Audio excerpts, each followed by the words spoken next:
I'm Juan Montoya, the writer, editor, and publisher of El Run Run blog, an online newspaper.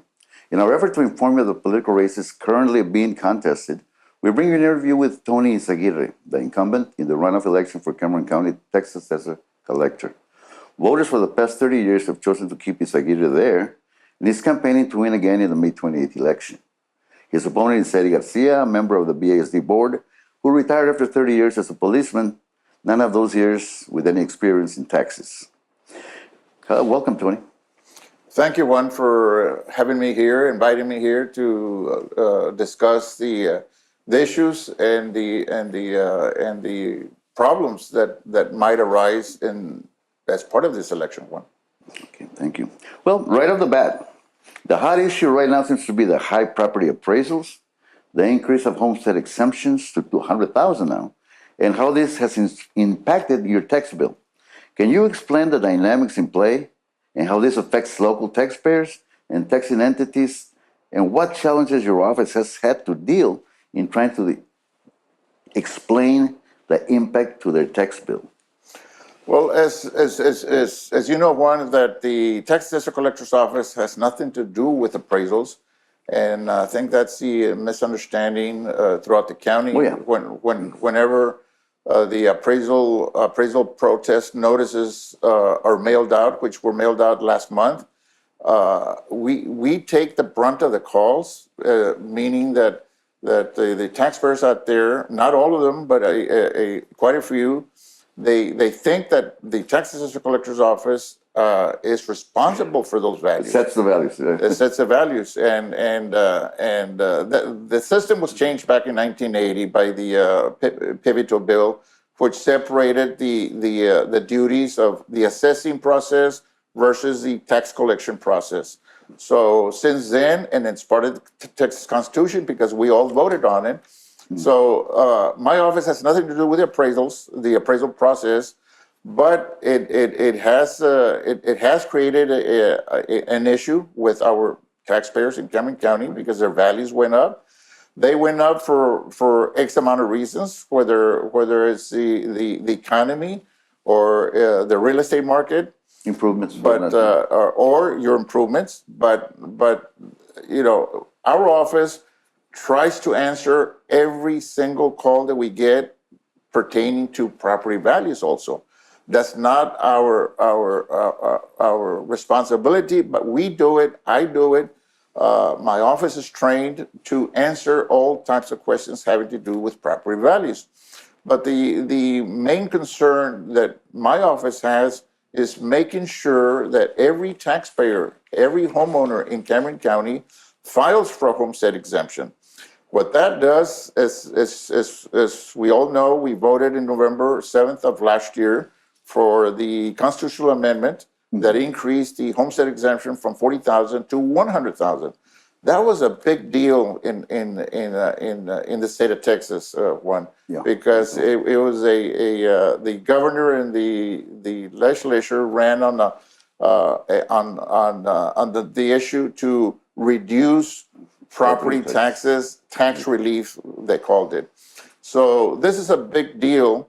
And yes, we've been pushing homestead exemptions since day one, because when I first started, the exemption was $5,000, went up to $10,000, then 15,000, then 40,000. But this last year, the homestead exemption went up to 100,000. It went up 60%, which made a big dent in your savings. That's if you do apply for the homestead. A lot of people don't know that they have that right. Every homeowner in the county, if you live there, you're supposed to file for a homestead once you purchase your house. But we found out that a lot of people don't have a homestead.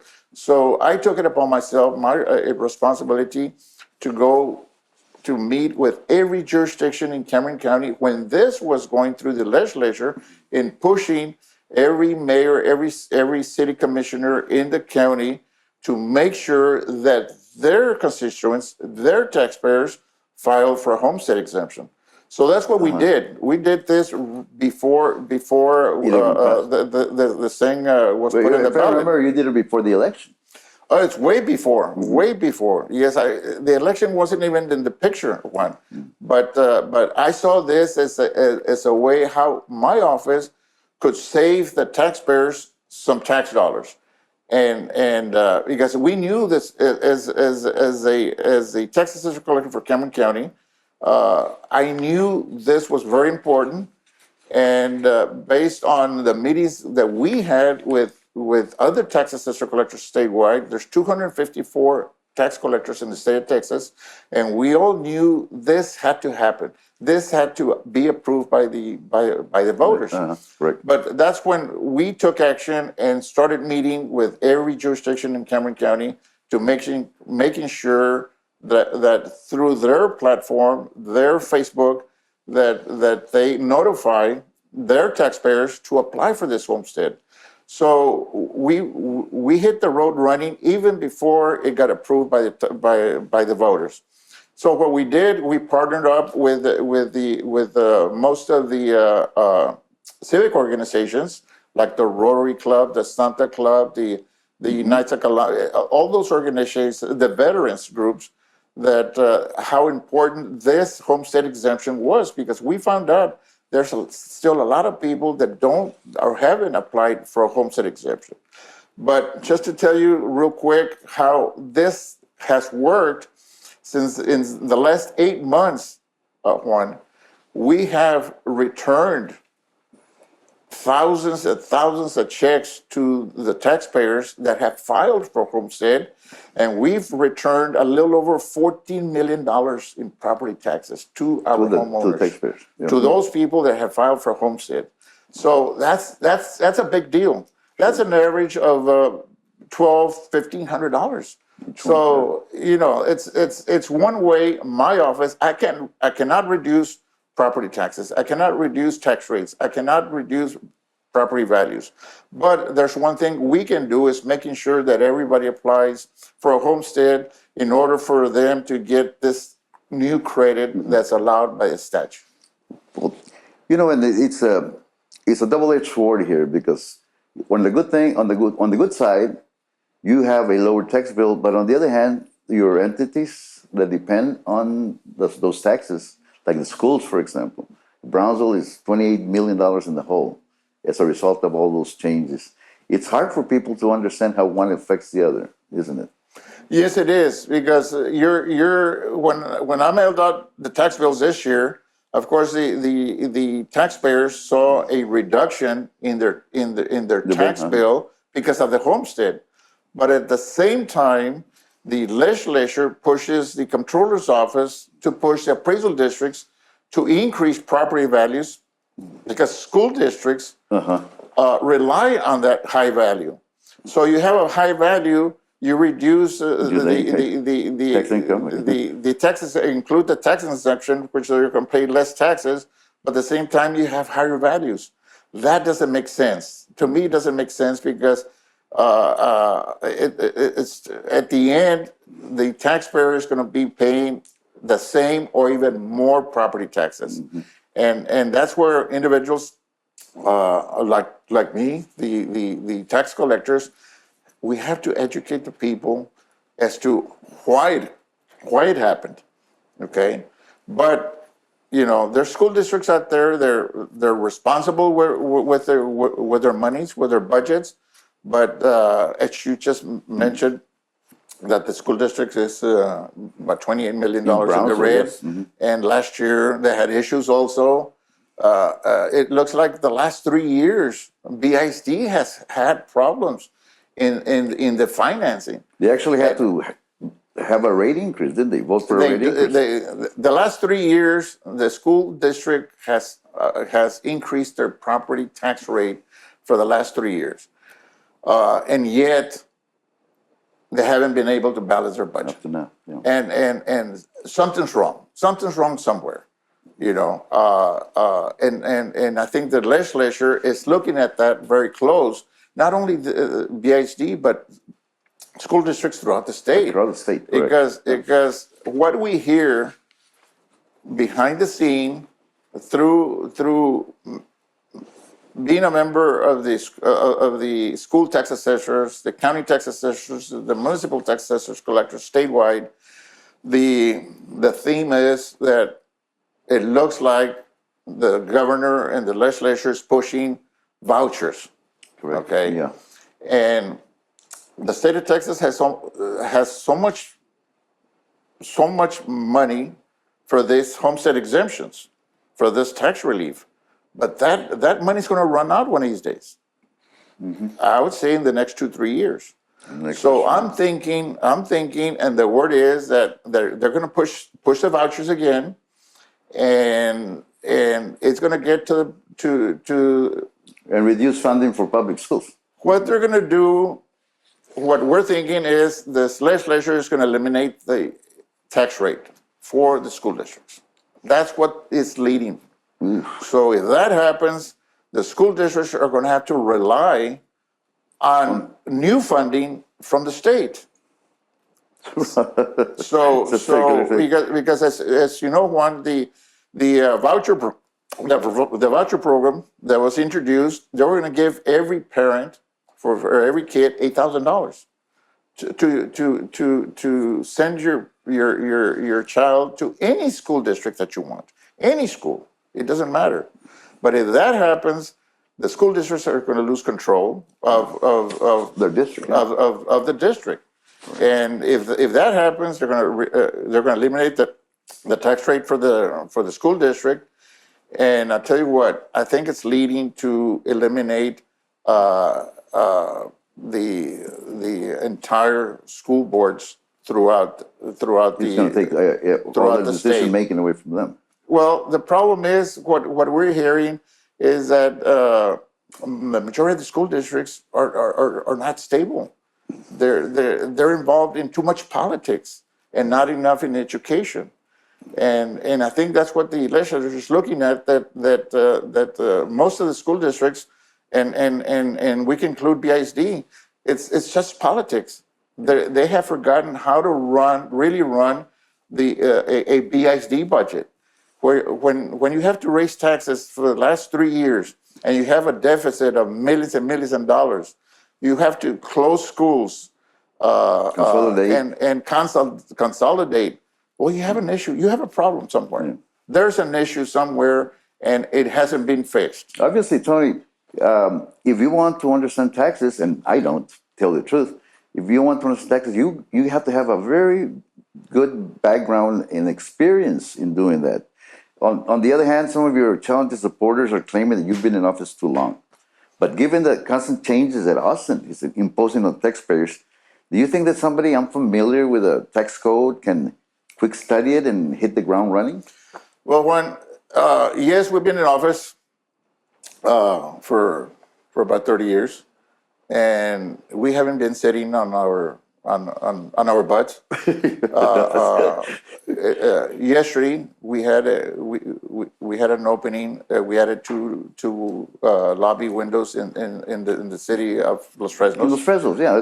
But I realized when we had the grand opening and the mayor was talking and the judge was talking, I realized that was the first project that I opened up. I took office in 1988. That office, we opened it October the 3rd, 1989. Right to the constables, where the constables are now. Exactly. So I realized that was the first project that come full circle that we did, and we came back 30 years later, and of course we've opened up 11. When I took office, we had 3 offices.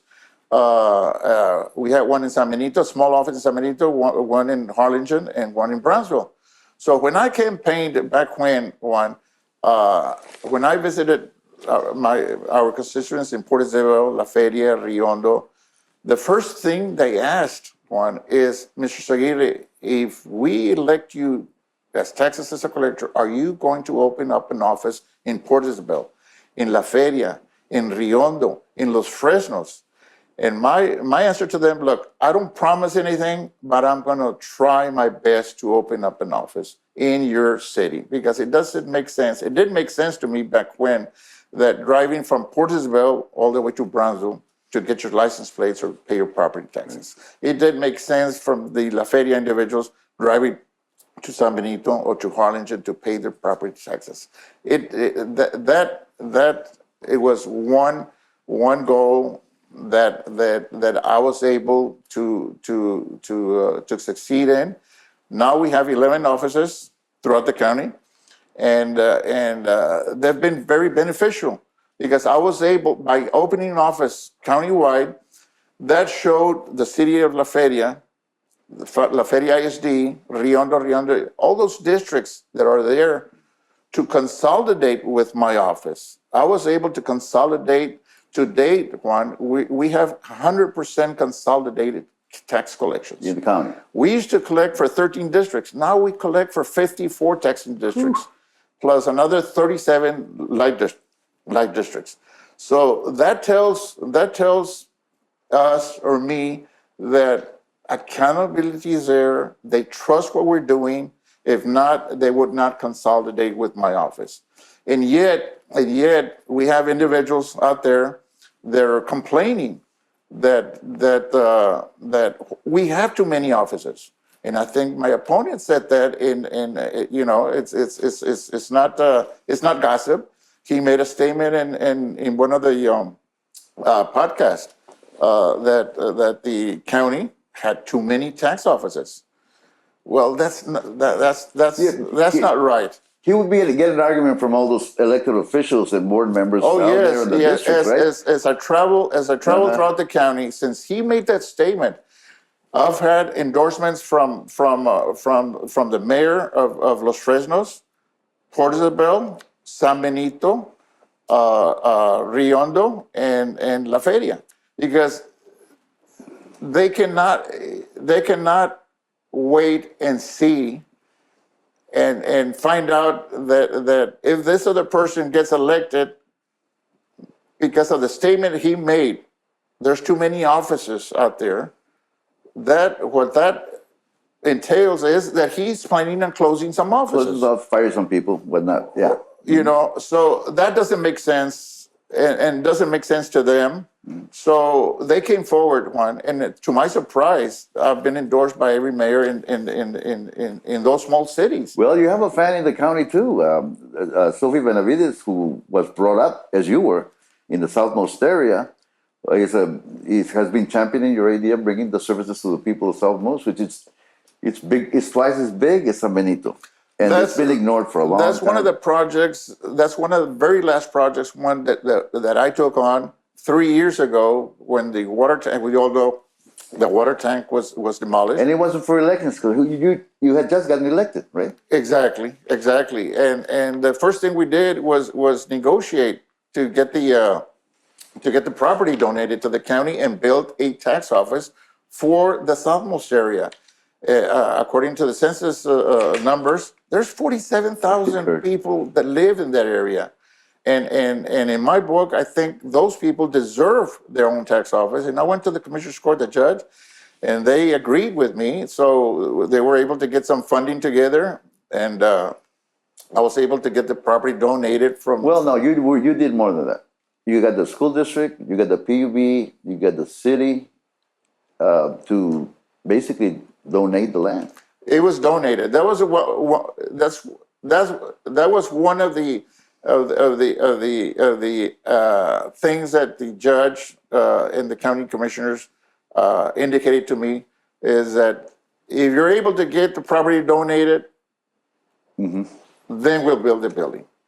And so, and it took me 3 years to get the property donated to Cameron County. But right after that, we built the office.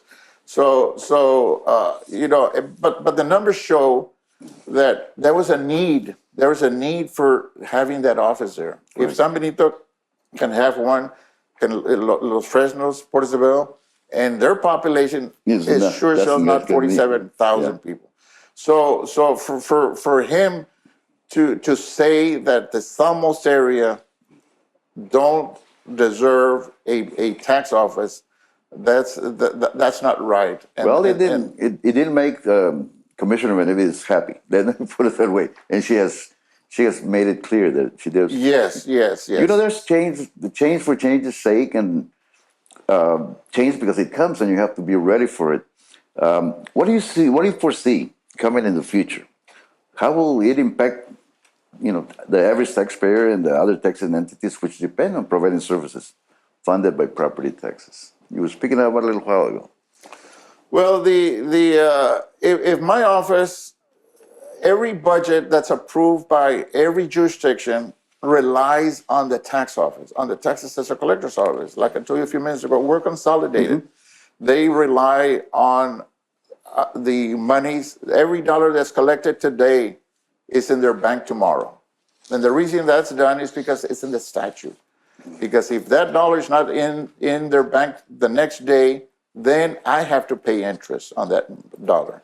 And I'm not going to do that. I can't do that. I don't have the money to do that. So what that means is that I have to have a very, very strict office, an office that handles millions and millions and millions of dollars daily.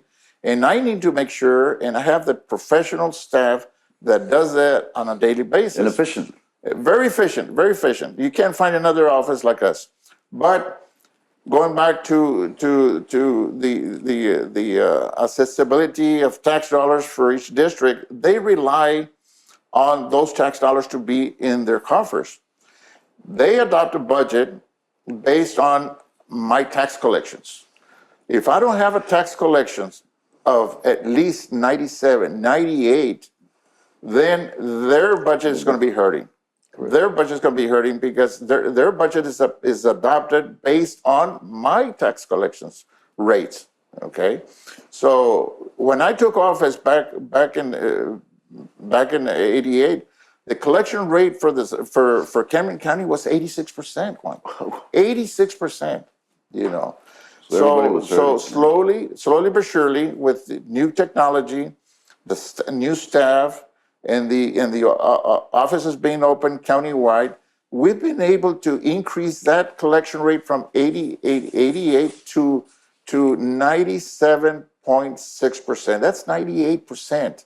That's to me, that's incredible, based on the area of the state that we live in, because we're considered the poorest city in the nation. But it also points out to the fact that we have responsible taxpayers, people who work in their whatever livelihood they have, but they treasure their houses, their property, and they comply. That's true. That's true. When you have a 98% collection rate, that means we have reliable, very serious taxpayers. The 2% that's left out there, well, those are individuals that either don't want to pay their property taxes or don't care to pay their property taxes, and that's where the delinquent tax attorneys come in. But going back to the jurisdictions, they rely on that 98, and I'm there to do what's supposed to be done in order for everybody to have a balanced budget. And it's their money anyway. And it's their money, yes. Tony, you have shared a lot of background. Tell our viewers what makes you think that you're the best candidate for the position, why they should vote for you, not for your opponent. Well, first of all, one is experience. Throughout the campaign, any campaign throughout the years, every candidate runs on their experience. We just went through elections. We just elected constables. We elected commissioners. We elected. It doesn't matter what title you have, but we all see in their political agenda that experience. That's the first word that's in every campaign slogan for every individual out there. That experience is very, very, very critical especially in this office. So I'm running on my experience. I'm applying for this job again because it's a lot of people talk about term limits. Well, my term limit is every 4 years. So I'm applying for this job again, and I'm asking for everybody's support, the voters out there. Why? Because I have the experience. I have over 30 years. There's individuals, people that are running for sheriffs or state senators or state reps. They run on their background, on their experience, and that's what we're doing. Without experience, then you're going to have chaos in the office if we get somebody in an office. It doesn't matter what office, but especially in this office, if you have somebody without experience, then you're going to run into trouble. You're going to have chaos because the employees that we have. By the way, I have 107 employees. They look up to the leadership. If the leadership doesn't have the experience, then you're going to have chaos because the employees are going to rely on you. And if you don't know the answers, if you don't know how the process works, or the essential, the basic of the property tax code, you're going to be lost. And then who's going to suffer? The districts. And the districts are going to suffer. The taxpayers are going to be caught in between a person that has no experience, has no business in that particular office, and the financing or the budget for each of the districts. So that's why I'm advocating experience is very essential, especially to this office right now. Very good. That brings us to the end of our interview. We want to thank Tony for accepting our invitation and remind you, early voting begins this Monday, the 20th, and ends on Friday, the 24th. The election is on Tuesday, the 28th. Please vote.